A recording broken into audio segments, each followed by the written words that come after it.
ब्रह्मा की सरस्वती, यह विद्या की देवी है या संभोग की देवी है, हम इस पर चर्चा करने जा रहे हैं।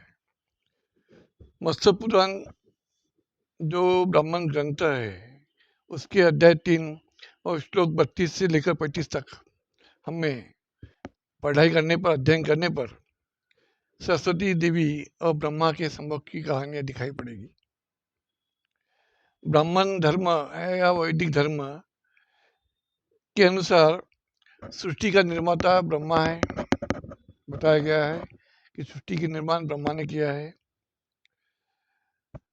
वही ब्रह्मा के संदर्भित एक श्लोक भी हमें देखना पड़ेगा, सुनना भी पड़ेगा। मध्या यत्वर्तनं भवदभिगे कामं कृण्वाये पिप्पली युवन्तं मनानगृतो जहर्तुं वीर्यन्ता सनौ निषिक्तं सुकृतं योनि।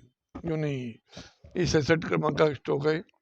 अर्थात इसका अर्थ है, जिस समय पिता यानी ब्रह्मा ने अपनी युवती कन्या सरस्वती की बात कर रहे के साथ यथोचित संभोग किया, उस समय उनके संभोग कर्म से समिट ही थोड़ा वीर्य गिरा।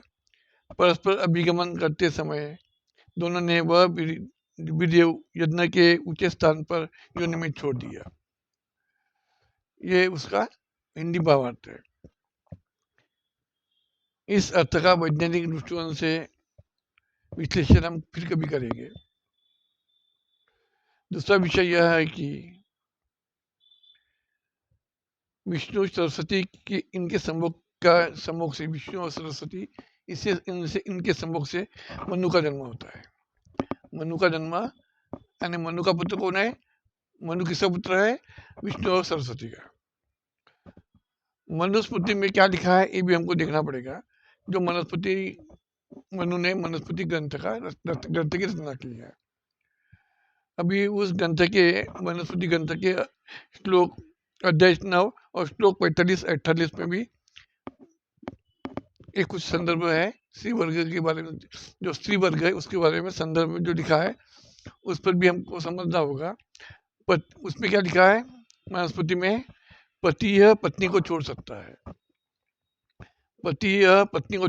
है, गिरवी रख सकता है, वो गिरवी भी रख सकता है, वो उसको बेच सकता है, परंतु स्त्री को इस प्रकार का अधिकार नहीं है।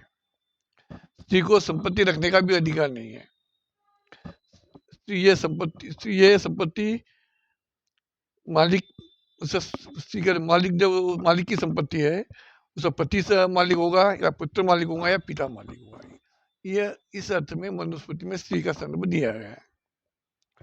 उसी तरह ब्राह्मण ग्रंथ मनुस्मृति में 2, 3, 4 में ओबीसी वर्ग, जो शुद्र ओबीसी वर्ग है, शुद्र वर्ग के बारे में क्या कहा है ये भी हमको समझना होगा। यदि शुद्र वर्ग किसी भी वेद को पढ़ता है, सुनता है, तो उसके कानों में पिघला हुआ शीशा लाग डाल देना चाहिए। ओबीसी वर्ग को समझना होगा। मनुस्मृति में ये लिखा है कि दूसरे वेद को पढ़ा है तो तुम्हारे कानों में पिघला हुआ शीशा या लाग डाल दिया जाएगा। अभी हम ब्राह्मणी ग्रंथ रामायण की बात करेंगे। वाल्मीकि रामायण में स्त्री संदर्भ में क्या लिखा है वो भी देख लिए। श्लोक 14 और 16 में हम 14 और 16 का संदर्भ देंगे। उसमें लिखा है, अप्यहं जीवितं जुया ईशानं वा पुरुषर्थ गर्भा अपवाद भयाद भीत की पुनर्जन्म कत्याम। ये 14वां श्लोक है। उसमें क्या लिखा है? राम क्या कहता है? राम कहता है, नरश्रेष्ठ बंधु हो, मैं लोक निंदा के भय से अपने प्राणों के लिए तुम सबको त्याग कर सकता हूँ। ये राम कहता है कि तुम सबको त्याग कर सकता हूँ फिर सीता का त्याग कौन सी बड़ी बात है? फिर सीता का त्याग कौन सी बड़ी बात है? ये राम कहता है सीता के एक स्त्री के संदर्भ में। श्लोक नंबर 16 पे हम फिर कब चर्चा करेंगे। अभी इसमें राम की साली कौन है, कितने को पता नहीं है राम की साली कौन है, इस पर भी हम फिर कभी चर्चा करेंगे। ब्रह्मा की 5 पत्नियां थी। ब्रह्मा की 5 पत्नियां थी, सरस्वती, सावित्री, गायत्री, मेघा और श्रद्धा। ब्रह्मा की पहली पत्नी कौन है? खुद की बेटी सरस्वती है। पहली बेटी ब्रह्मा की पहली पत्नी कौन है? उसकी खुद की बेटी सरस्वती है। तीसरी पत्नी गायत्री है। तीसरी पत्नी गायत्री, उसके संदर्भ में एक गायत्री मंत्र है, वो भी हम उस पर भी देखिए। वो गायत्री मंत्र है ना, उस पर उसके संदर्भ में हम चर्चा करेंगे। ओम भूर्भुवस्वः तस्य वितुर्वरेण्यं भर्गो देवस्य धीमहि धियो यो नः प्रचोदयात्। इस श्लोक का 3 अलग अलग अर्थ बताए जाते हैं, लेकिन चौथा अर्थ भी हमको समझना होगा जो वह दिया नहीं जाता है।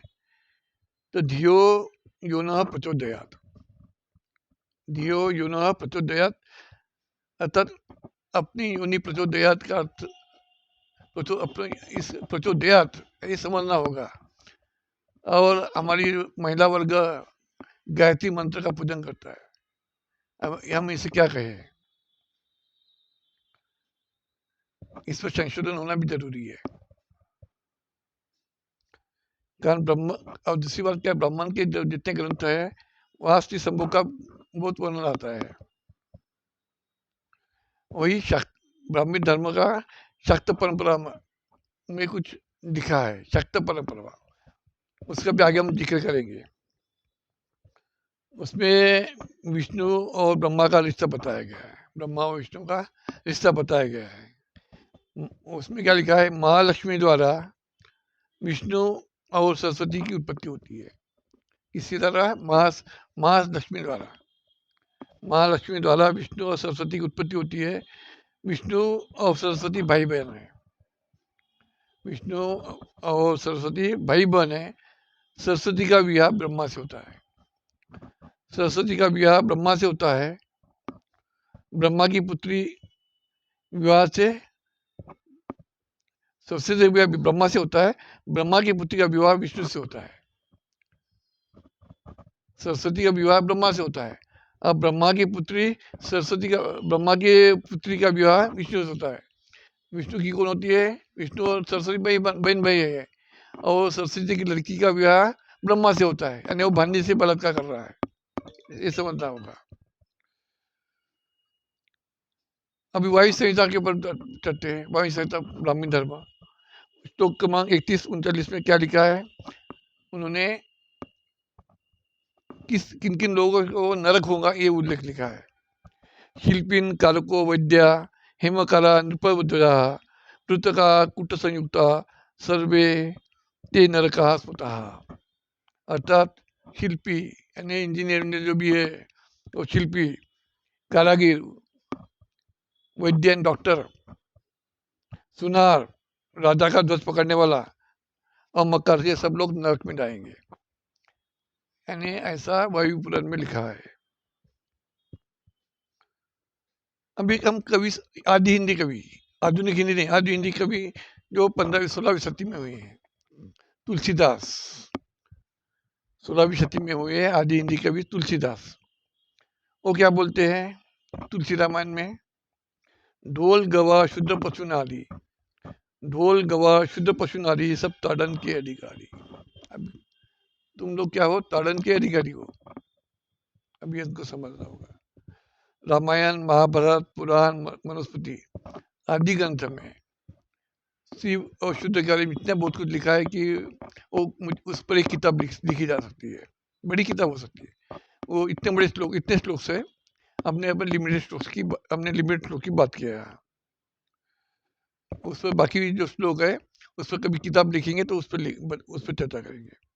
अब यह प्रश्न उठता है कि ब्राह्मण वर्ग, स्त्री वर्ग या भारत वंशी जो वंश के लोग हैं उन्हें शुद्ध बताकर हिंसा का व्यवहार क्यों करते हैं? ब्राह्मण वर्ग स्त्री वर्गों को गुलाम या दासी या शुद्र क्यों कहते हैं, या आदमी मूल लोगों को शुद्र क्यों कहते हैं, इसका हमें समझना पड़ेगा।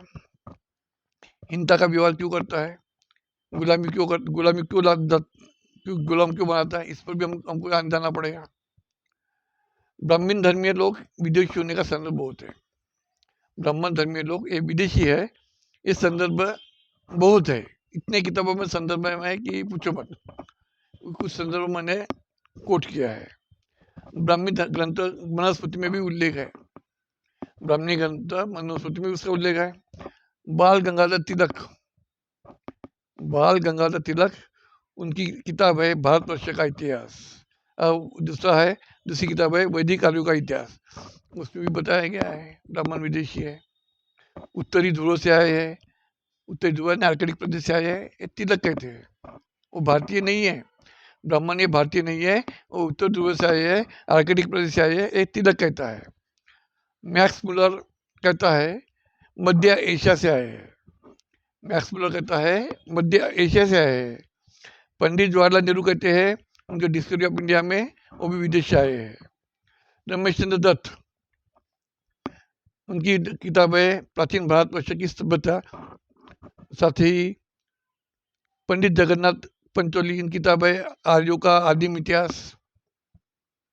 राय बहादुर चिंतामणि विनायक इनकी किताब है महाभारत मीमांसा। काका कालेलकर इनकी किताब है पितरों का रिपोर्ट। राधा कृष्ण मुखर्जी इनकी पुस्तक है हिंदू सभ्यता। धर्मानंद कोसंबी इनकी किताब है प्राचीन भारत की संस्कृति और सभ्यता। राम संस्कृतायन इनकी किताब, केदारनाथ पांडे इनकी किताब है वोल्गा टू गंगा। प्रताप जोशी इनकी किताब है Greek origins of coconut Chitpavan, Greek origin of coconut Chitpavan एक प्रताप जोशी की किताब है। स्वामी दयानंद सरस्वती इन्होंने सत्य प्रकाश में लिखा है। ऋग्वेद में भी ब्राह्मण विदेशी होने का उल्लेख दिखाई पड़ता है। ये जितने ग्रंथ है ये कोई हमने लिखे नहीं है, उनके लोगों ने लिखे हुए किताबों ने उनको खुद को विदेशी माना है। अब ये विदेशी कहाँ से है ये भी हमारे सामने आ रहे हैं। अभी विदेश आने कहाँ से आए ये भी हमको समझना पड़ेगा। कोई ब्राह्मण धर्मग्रंथ कहता है, जो किताबें जब नाम लिया, और बहुत सी किताबें मैंने इतने चर्चा बाद में कब करेंगे। तो कोई ग्रंथ में लिखते हैं सेंट्रल एशिया से आए हैं, कोई ग्रंथ से कहते हैं सेंट्रल एशिया से आए हैं, कोई ग्रंथ कहता है साइबेरिया से आए हैं, कोई कहते हैं मंगोलिया से आए हैं, कोई ग्रंथ कहता है ट्रांसकोकिया से आए हैं, कोई ग्रंथ कहता है स्कैंडन से आए हैं, कोई ग्रंथ कहता है ईरान से आए हैं, स्वामी दयानंद सरस्वती कहता है तिब्बत से आए हैं। तो कहाँ से आए हैं इनका ओरिजिन इनको खुद पता नहीं है। सब अलग अलग बोल रहे हैं कि वो विदेशी है, ये पक्का है, लेकिन कहाँ से आए इनका ओरिजिन खुद का पता नहीं है इनका ओरिजिन। अभी ऋग्वेदिक आर्य ये जो लोग है ये कौन थे? जो आर्य लोग या ब्राह्मण या वैदिक ब्राह्मण लोग या वैदिक लोग ये कौन थे? एक गडरिये थे, एक चरवाह थे, एक मलेशिया थे, एक स्टेपी चरवाह थे, यानी जानवर को चराने वाले लोग थे। ऐसे वो कहते हैं, ये संदर्भ है। आज वो भारत पे सत्ता पर आसीन है। जो चरवाहा लोग थे विदेशी चरवाहा आज भारत में सत्ता पर बैठे हुए हैं।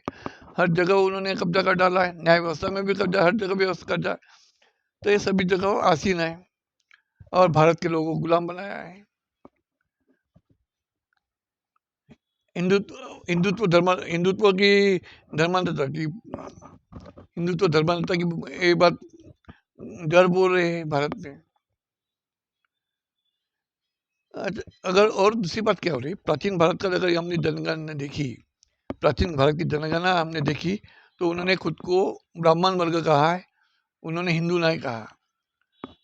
प्राचीन धर्म ग्रंथ में उन्होंने खुद को ब्राह्मण कहा, ब्राह्मण धर्म कहा, उन्होंने हिंदू नहीं कहा। उस पर भी कभी चर्चा करेंगे। और ब्राह्मण जो ग्रंथ है जो भी हमने बात की है उसमें द्वेष, अशांति, असमता फैलाते हुए हमको दिखाई पड़ता है। चाहे ब्राह्मण की कोई संगठन हो या ब्राह्मण वर्ग हो, उनकी जो ग्रंथ है वो अशांति, द्वेष, असमता फैलाने की कोशिश करता है, क्योंकि वो भारतीय है ही नहीं। इनको राज करना है, लोगों में जलाना है, जो लोग पिटाना है, इनको भारत में अशांति चाहिए। उनको स्वतंत्र, समता, बंधुता, न्याय, ये बाबा साहब ने हमें संविधान दिया है, स्वतंत्र, समता, बंधुता, न्याय जो दिया है, ये चीजें उनको मंजूर नहीं है। भारत का संविधान उन्हें मंजूर नहीं है, भारत का तिरंगा उन्हें मंजूर नहीं है। ये सभी चीजें हमको दिखाई पड़ रहा है। तो भारत देश का कारण यही तो, वो विदेशी होने के कारण वो हमारा द्वेष न कर रहे भारतीय लोगों का, सच्चे भारतीय लोगों को, हम लोग को इसलिए द्वेष नहीं कर रहे, ये भी हमारे सामने सबका होता है। ब्राह्मण वर्ग जहाँ भी गया है उन्होंने यही बात फैलाई है। फिर वो सत्ता व्यवस्था हो, न्याय व्यवस्था हो, कोई भी व्यवस्था हो, वो सब असमानता फैलाते रहे। न्याय व्यवस्था में असमानता फैली है, सत्ता व्यवस्था में असमानता फैली है, कोई भी व्यवस्था हो उसमें अव्यवस्था फैली, असमानता फैली है। तो इसको हमको समझना होगा। छत्रपति शिवाजी महाराज, इनसे गद्दारी करने वाले कौन लोग थे? छत्रपति शिवाजी महाराज, इनसे गद्दारी करने वाले कृष्ण भास्कर कुलकर्णी थे, जो ब्राह्मण थे। मोरोपंत पिगड़े, जो पेशवा ब्राह्मण थे, मोरोपंत पिगड़े। अनुजो दत्त था, राहुल सोमनाथ था, ये सब ब्राह्मण थे जिन्होंने शिवाजी महाराज से गद्दारी की। और उनका राज्याभिषेक नकारने वाले महाराष्ट्रीय ब्राह्मण थे। शिवाजी को राज्याभिषेक नकारने वाले या राजा न मानने वाले ये महाराष्ट्रीय ब्राह्मण थे।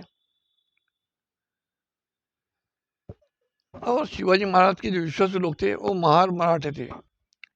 शिवाजी महाराज के जो विश्वासु लोग थे वो महार और मराठा लोग थे, कोई ब्राह्मण नहीं था उस विश्वास में।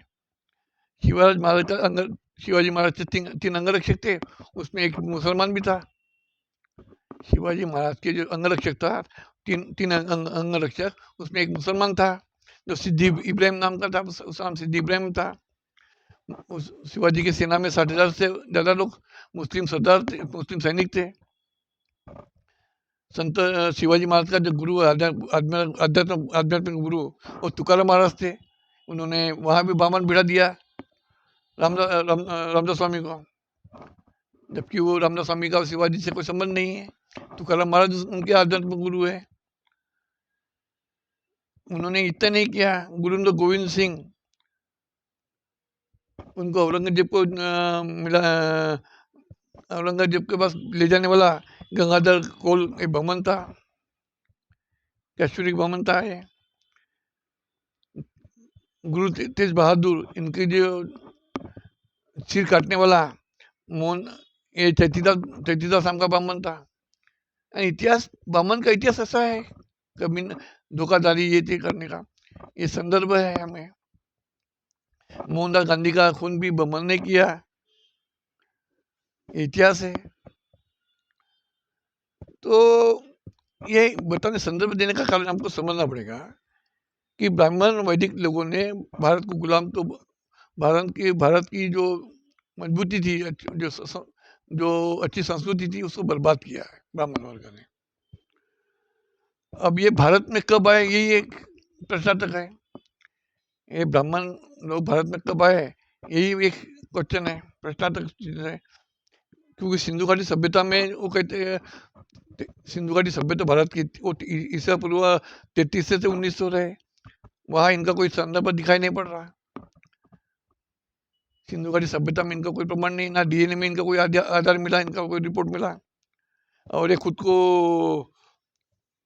ब्राह्मण इतिहास बताते, वो 2000 से 1500 बीच भारत में एक विदेशी आय कह रहे हैं, और जब वो ग्रामीण क्षेत्र में रहे, लेकिन ग्रामीण क्षेत्र का उनका इतिहास है, लेकिन सिंधु संस्कृति में कहीं भी ग्रामीण इतिहास दिखाई नहीं पड़ रहा है। इसका मतलब ब्राह्मण सिंधु काल में आए नहीं दिखाई पड़ रहा है। जो बताते हैं हम, 2000 साल आए, 1500 साल पहले आए, इतिहास झूठा दिखाई पड़ रहा है, क्योंकि सिंधु घाटी सभ्यता में उनका प्रमाण ही नहीं दिख रहा है। उसके बाद में सम्राट अशोक के दरबार में मेघनाद विचरविद था, इतिहासकार था, उसने इंडिका नाम का ग्रंथ लिखा 3वीं शती में ईसा पूर्व। वहां भी इनका उल्लेख नहीं है, जाति व्यवस्था का उल्लेख नहीं है, वर्ण व्यवस्था का उल्लेख नहीं है उनके ग्रंथ में। जाति व्यवस्था का भी उल्लेख नहीं है, वर्ण व्यवस्था का उल्लेख नहीं है। उस टाइम वंश व्यवस्था थी, जैसा शाक्य वंश, कुलीय वंश, हरिक वंश, मौर्य वंश, गुप्त वंश, ये वंश व्यवस्था थी और वही लोग राजा थे। कोई जाति व्यवस्था दिखाई नहीं पड़ रही है। बमन शब्द है, बमन शब्द बुद्ध धर्म में बमन शब्द आता है, वो ब्राह्मण अर्थ में नहीं है, वो विद्वान श्रमण या समन नाम अर्थ में लिया गया है। जो विद्वान से बमन कहा गया था, श्रमण था तो उसे बमन कहा जाता था। ब्राह्मण धर्म से कोई इसका कोई संबंध नहीं है। अच्छा, डीएनए में भी उनका रिपोर्ट कोई डीएनए दिखाई नहीं पड़ रहा उनका वाला। उस काल में हमें बौद्ध स्तूप दिखाई पड़ते, बौद्ध चिन्ह दिखाई पड़ते। जो सिद्ध संस्कृति में हमें बौद्ध स्तूप दिखाई दिए, बौद्ध चिन्ह स्वस्तिक दिखाई दिया, इनका कोई अस्तित्व दिखाई नहीं पड़ रहा। बाद में 9वीं शती में फांसी थी, इसका अलबरूनी आता है, उसकी किताब में भी कोई संदर्भ नहीं दिखाई देता इनका वाला।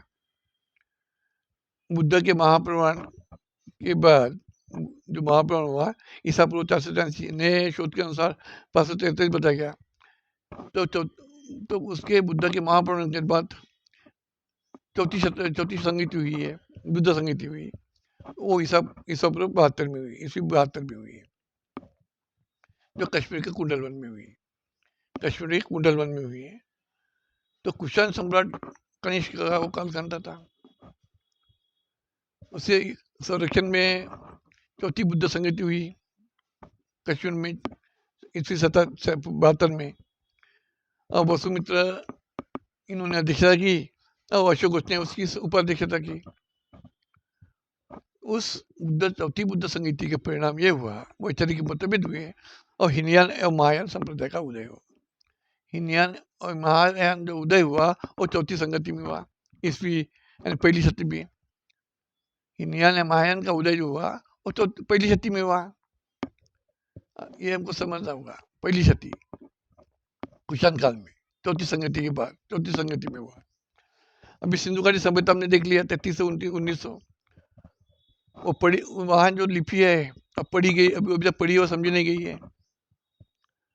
पहला बुद्ध तामनकर, उनका संदर्भ दिखाई पड़ रहा है, बौद्ध स्तूप, एक अवतरण, जमीन पर चक्राकार स्तूप, स्वस्तिक चिन्ह, सिंह मुद्रा, ज्ञानस्थ राजा, ये चिन्ह दिखाई पड़ रहे हैं, ये सिंबल दिखाई पड़ रहे हैं उनके। लेकिन सिंधु घाटी सभ्यता में नगरीय सभ्यता थी, वैदिक ब्राह्मण सभ्यता हमको कहीं भी ग्रामीण वैदिक ब्राह्मण सभ्यता या ग्रामीण सभ्यता बताई जाती है, वह कहीं भी दिखाई नहीं पड़ रहा है। डीएनए का रिपोर्ट भी दिखाई नहीं पड़ रहा है। और ईसा पूर्व 6ठी शती में 18 बुद्ध शाक्य में बुद्ध होते हैं। यह ब्राह्मी लिपि भी वहाँ दिखाई पड़ती है, पाली भाषा भी दिखाई पड़ती है, तो ब्राह्मी लिपि पढ़ी जाती है और समझी जाती है। और सम्राट अशोक जो कालखंड 200 ईसा पूर्व 268 से 232, उनकी जो शिलालेख है उसमें भी वो संदर्भ दिखाई पड़ते, पाली भाषा का ब्राह्मी लिपि के शिलालेख दिखाई पड़ते हैं। तो ये जो महायान संप्रदाय का जो उदय हुआ ईस्वी 72 में, तो ये एक टर्निंग मोड होता है बुद्ध धर्म में। टर्निंग मोड यहाँ आता है पहली चौथी संगति से। जो महायान संप्रदाय में तो उन्होंने क्या किया, जो थेरवाद थे उन्होंने पाली भाषा को ही अपना मूल भाषा धर्म प्रचार का साधन माना है। तो ये महायान संप्रदाय ने अपनी भाषा निर्माण किया, पाली भाषा थी, इन्होंने फिर पाली भाषा पे संस्कार किया। इन्होंने क्या किया, महायान संप्रदाय ने पाली भाषा पे संस्कार किया और हिब्रू संस्कृत का निर्माण किया। और लिपि थी ब्राह्मी लिपि, लेकिन थेरवादी वो लोगों ने पाली भाषा रखा और महायानी लोगों ने क्या किया, पाली भाषा पे संस्कार करके हिब्रू संस्कृत का जन्म दिया महायानी संप्रदाय ने। और वो पाली और वहाँ हिब्रू संस्कृत का जन्म होता है, उदय होता है। लेकिन पाली भाषा में रू, क्ष, त्र, न, ए, औ ये शब्द नहीं है। पाली भाषा में रू, क्ष, त्र, न, ए, औ ये शब्द नहीं है जो संस्कृत भाषा में दिखाई पड़ते हैं। अच्छा, हिब्रू संस्कृत का उदय कब होता है? पहली शती में हिब्रू संस्कृत का उदय होता है, पहली शती में। और महायान संप्रदाय उसके निर्माता है। उस जनक कौन है? हिब्रू संस्कृत जनक महायान संप्रदाय है, बौद्ध संप्रदाय। उसके बाद में 8वीं शती में अपभ्रंश भाषा का जन्म होता है। बाद में वो भाषा क्या, पाली भाषा में अपभ्रंश का नेक्स्ट क्या होता है? 8वीं शती में अपभ्रंश भाषा का जन्म होता है। जो पाली उसके बाद में क्या होता है? उसके बाद में 12वीं शती में हिंदी, आदि हिंदी भाषा का निर्माण होता है 12वीं शती में। तो पाली भाषा की अंतिम अपभ्रंश अवस्था यानी आदि हिंदी है। पाली भाषा की अंतिम अपभ्रंश अवस्था यानी आदि हिंदी है, जो 12वीं शती में उसका उदय होता है। आधुनिक हिंदी जो है हमारे देखते हैं, उसका उदय 19वीं शती में होता है। जो हम हिंदी देखते हैं आधुनिक हिंदी, उसका उदय 19वीं शती में होता है। और आधुनिक हिंदी की भाषा लिपि जो है वो देवनागरी है। आधुनिक हिंदी की लिपि जो देवनागरी है। और 1800 में, ईस्वी 1800 में देवनागरी लिपि पहली बार सॉरी बनता है, प्रारूप जो बनता है वो एक देवनागरी लिपि का पहला प्रारूप 1800 में बनता है ईस्वी। और वो 1796 में उसका प्रारंभ होता है। 1796 में देवनागरी लिपि का प्रारंभ होता है। भारत में विद्यमान जो संस्कृत है, भारत की जो विद्यमान संस्कृत भाषा है वो क्लासिकल संस्कृत है। भारत की विद्यमान भाषा जो है संस्कृत, वो क्लासिकल संस्कृत है। उसी लिपि देवनागरी है। हिब्रू संस्कृत की लिपि ब्राह्मी लिपि है। और पाणिनि को उसको व्याकरणकर्ता मानते हैं। पाणिनि को व्याकरणकर्ता मानते हैं, लेकिन व्याकरणकर्ता उसके भी 8 व्याकरणकर्ता दिखाई पड़ते हैं इतिहास में। इंद्र, चंद्र, शकट, पाणिनि, ये चौथे नंबर पे स्वतंत्र, शशिदेववृत्ति, दुर्गावृत्ति, शिष्य धीतावृत्ति, ये व्याकरण पता दिखाई पड़ते हैं। वो लोग पाणिनि की बात करते हैं। इसी साथ भारत में बहुत सी लिपियों का जन्म भी होता है। लिपि अस्तित्व में आती है, वो भी हमको जानना पड़ेगा। खरोष्टी लिपि, चित्रलिपि, शंकर लिपि, शाहमुखी लिपि, मोड़ी लिपि, गुप्त लिपि, कुटिल लिपि, शारदा लिपि, गुरुमुखी लिपि, देवनागरी लिपि, तेलुगु लिपि, कन्नड़ लिपि, तमिल लिपि, मलयालम लिपि, कलिंग लिपि, ग्रंथ लिपि, मध्यविषी लिपि, पश्चिमी लिपि, ये लिपि का जन्म होता है। ये लिपि भारत में अस्तित्व में आती है। महायान संप्रदाय का कालखंड हमने क्या देखा? पहली शती। और उसके बाद में 5वीं शती में, पहली शती में महायान संप्रदाय बनता है। 5वीं शती में वज्रयान संप्रदाय का उदय होता है। वज्रयान संप्रदाय महायान संप्रदाय से वज्रयान संप्रदाय का उदय कब होता है? 5वीं शती में होता है। और तिब्बत में 7वीं 8वीं शती में जन्म उदय होता है वज्रयान का। भारत में 5वीं शती में होता है और तिब्बत में 7वीं 8वीं शती में वज्रयान का उदय होता है। वज्रयान से तंत्रयान का उदय होता है, जो 8वीं शती में होता है। 5वीं शती में भारत में होता है, और 8वीं शती में 7वीं 8वीं शती में तिब्बत में होता है। फिर 8वीं शती में तंत्रयान का उदय होता है। और 850 इसी 850 में शंकर नाम का एक व्यक्ति जन्म लेता है भारत में। उसे प्रचंड बौद्ध कहा जाता है। वो खुद को आदि शंकर मानता है, खुद को आदि शंकर घोषित करता है और 4 पीठों का निर्माण करता है। और ये भी हमको समझना पड़ेगा कि वज्रयान और तंत्रयान, इन्होंने शैव पंथ, वैष्णव पंथ और शाक्त पंथ का निर्माण किया है। वैष्णव पंथ, शैव पंथ और शाक्त पंथ का निर्माण किसने किया है? वज्रयान, बुद्ध धर्म का वज्रयान संप्रदाय और तंत्रयान संप्रदाय ने ये इसका निर्माण किया है। और आदि शंकर खुद को आदि शंकर घोषित करता है और 4 पीठों का निर्माण करता है। रामेश्वरम, श्रृंगेरी पीठ केरला, यजुर्वेद का, उसमें यजुर्वेद का निर्माण बताया गया है। द्वारका पीठ गुजरात, सामवेद का निर्माण बताया गया है। बद्रीनाथ ज्योतिर्पीठ उत्तराखंड, वहाँ अथर्ववेद का निर्माण बताया गया है। पूरी गौतम पीठ उड़ीसा में ऋग्वेद का निर्माण किया गया है। ऐसे 4 पीठों का निर्माण होता है और बौद्ध धर्म की जो बौद्ध धर्म का पतन यहीं से शुरू होता है। बौद्ध धर्म का पतन 10वीं शती से शुरू होता है, ये हमको समझना होगा, क्योंकि ये लोग बौद्ध विहार पर कब्जा कर देते हैं। ये जो आदि शंकराचार्य बनने के बाद में और महायान बौद्ध विहार, महायान संप्रदाय के बौद्ध विहार थे, उन विहारों पर कब्जा कर लेते हैं। जितने विहार है ये हिंदू धर्म के, और बुद्ध विहार है, महायान विहार है, और 9वीं 10वीं शती से बुद्ध धर्म का पतन होता है। एक प्रमाण दिखाई पड़ रहे हैं भाई, रामायण महाभारत वेद उपनिषद, रामायण महाभारत वेद उपनिषद मनुस्मृति, ये ब्राह्मणी ग्रंथ तो 10वीं शती के बाद ही निर्माण हुए हैं, क्योंकि 10वीं शती तक कागज का शोध ही नहीं हुआ। ये कोई शिलालेख पे नहीं है, ना ताड़पत्र पर है, ना ताम्रपत्र पर है, ये सब कागज पर लिखे है। कागज का शोध चाइना में 10वीं शती में लगा है। तो इतिहास और प्रमाण क्या चाहिए अभी, और कौन सी प्रमाण चाहिए? अर्थात ब्राह्मण, ये ब्राह्मण जो वैदिक लोग हैं, ये कब भारत में आए हैं, ये अभी भी प्रश्नार्थक है। विदेश से आए ये कंफर्म है, ये स्थलांतरित भारत में कब आए ये अभी भी प्रश्नार्थक रहा है।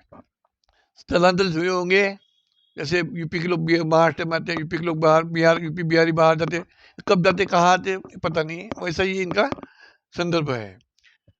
अब ये जो भारत में आए विदेश से, उन्होंने अपने औरतों को लाया नहीं था, जैसे अंग्रेजों ने अंग्रेज जो भारत में आए, अंग्रेज गोरे अंग्रेज भारत में आए तो उन्होंने अपने औरतों को नहीं लाया था, वैसा इन्होंने अपने औरतों को नहीं लाया। तो इन्होंने लोकल लोगों से, जो लोकल लोग थे, भारतीय लोग थे, उनके सीओ से उन्होंने ब्याह रचा लिया, विवाह किया, या किसी से संबंध आया, तो इस प्रकार उन्होंने यहाँ भारत में अपना व्यवहार शुरू किया। इसीलिए ये मूल रूप से भारतीय नहीं होने के कारण कि हमारे जो स्त्री वर्ग उनसे संबंध किया, ब्याह तो रचा लिया, लेकिन उनके मन में द्वेष हमेशा रही है, क्योंकि वो भारतीय है, यहाँ की स्त्री भारतीय थी, यहाँ के लोग भारतीय थे, और ये विदेशी लोग हैं, इसलिए अल्पसंख्यक, इसलिए जो ब्राह्मण व्यक्ति वर्ग है ये अल्पसंख्यक है, बहुसंख्यक नहीं है। ब्राह्मण वर्ग अल्पसंख्यक है, बहुसंख्यक नहीं है, इसलिए वो यहाँ के बहुसंख्यक लोगों से हीन व्यवहार करते हैं। अब ओबीसी लोग समझते नहीं है, तो हमें क्या करें? उन्होंने इतिहास समझना पड़ेगा ओबीसी लोगों को, इतिहास है ऐसा। और वाल्मीकि रामायण में बुद्ध के बारे में क्या लिखा है ये भी देख लो। वाल्मीकि रामायण में बुद्ध के बारे में लिखा है, यथा ही चोर सतता ही बुद्ध सतागता नास्तिक पन्य विधि तस्मादि शक्यतम प्रजानाम स नास्तिके नाभिमुखे बुद्ध स्थित। एक 34वां श्लोक है रामायण, वाल्मीकि रामायण के अयोध्याकांड में। तो क्या अर्थात क्या बोलता है, जैसा चोर दंडनीय होता है, जैसा चोर दंडनीय होता है, उसी प्रकार वेद विरोधी बुद्ध या बुद्ध वो अवलंबी लोग भी दंडनीय है। विशेषतः बुद्ध पे इनका फोकस है, ओबीसी पे उतना फोकस नहीं है। उनको गुलाम, उन्होंने शूद्र बनाया उनको, लेकिन फोकस बुद्ध क्यों है? क्यों? वो नास्तिक है, वो ये चीज़ों को मानता नहीं है बुद्ध, ऐसी फालतू चीज़ों का बुद्ध ने अलाउ नहीं किया, तो चारवाक को भी उसने इसे घुसाड़ा है। अच्छा, इसी कोटि को समझना चाहिए कि चारवाक का बुद्ध को बिल्कुल चोर समझना चाहिए। इसीलिए प्रजा पर अनुग्रह करने के लिए राजा द्वारा जिस नास्तिक को यह दंड दिलाया जाए, राजा द्वारा नास्तिक को इसको दंड दिलाया जाए। अगर ये संभव नहीं है तो ब्राह्मण वर्ग ने उनसे संबंध नहीं रखना चाहिए, उनसे वार्तालाप नहीं करना चाहिए, उनसे दूर रहना चाहिए, ये कहा गया। अगर वो अपने बस पे नहीं आ रहे तो उनसे दूर रहना चाहिए, ऐसा उल्लेख इस अर्थ ये हो रहा है। अब दूसरी बात क्या हो रहा है कि बौद्ध धर्म में महायान संप्रदाय में या हीनयान संप्रदाय में स्त्री अरहत होती थी, बोधिसत्व होती थी। स्त्री वर्ग ने अरहत अवसर प्राप्त की, महायान संप्रदाय में बोधिसत्व प्राप्त किया। तो इन्होंने देखा कि वहाँ बौद्ध धर्म में स्त्री वर्गों को अरहत अवस्था मिलती है, बोधिसत्व बन रही है। फिर उन्होंने देवी संकल्पना चालू किया, देवी की कल्पना चालू किया। तो सरस्वती इसका संदर्भ भी हमें सम्भोग की देवी के रूप में देखना पड़ेगा। सरस्वती जो है ब्रह्मा की लड़की जिसने अवरत बनाया, उसका संदर्भ भी हमें सम्भोग की देवी के रूप में देखना पड़ेगा। वो भी विद्या की देवी का भी कोई औचित्य दिखाई नहीं पड़ रहा है। जो कामाख्या मंदिर है असम के गुवाहाटी में, जो कामाख्या मंदिर है, उससे एक संदर्भ हम ले सकते हैं। उन्होंने फिर स्त्री को दास दासी गुलामी की मानसिक स्थिति में इन्होंने हमको डाल दिया है। इसलिए हमें हिंदू मुस्लिम विवाद से बचना होगा भाई। इतिहास अलग है, हम इतिहास नहीं पढ़ते, हमको मानसिक गुलाम बनाया गया है। तो हिंदू मुस्लिम विवाद से बचो, इससे कुछ होने वाला नहीं। औरंगजेब ने गलती की, ठीक है, औरंगजेब ने गलती की, वो क्रूर शासक था, ये बात सही है, लेकिन उनसे ज्यादा क्रूर तो बमन थे, दिखाई पड़े ना। जो गद्दार थे, देशद्रोही थे, तो बमन थे। तो क्या तुम बमन को देश से भगा दोगे? उनसे बदला लोगे बमन वर्ग से? ये हमारी संस्कृति नहीं है बदला लेने की। आज हमने भारत का संविधान माना है। ये पुराना इतिहास जो हुआ है उसको भूलना होगा हमको। अब नया इतिहास बनाना होगा। पुराना इतिहास सबको भूलना है, नया इतिहास बनाना है, देश में शांति बनाना है। जो भी गलतियां हुई उसको सुधारना है हमको। भारत में शांति हिंसा भड़काना नहीं है, वैरता को कम करना है, सबसे मिलजुल कर रहना है, यही हमें करना है। और भारत का संविधान ही एकमात्र हमारा आधार है। इसी के बिना हमारा कुछ नहीं है। हम ये जो जिस ढंग से हम जा रहे हैं, औरंगजेब अकबर, ये हिंदू मुस्लिम, ये सब इससे बचना है और भारत को एक संघ भारत को रखना है और हमें विकास भारत के जाना है। इसी से अपने शब्द विराम देता हूँ। नमो जय भीम, जय भीम, जय भीम।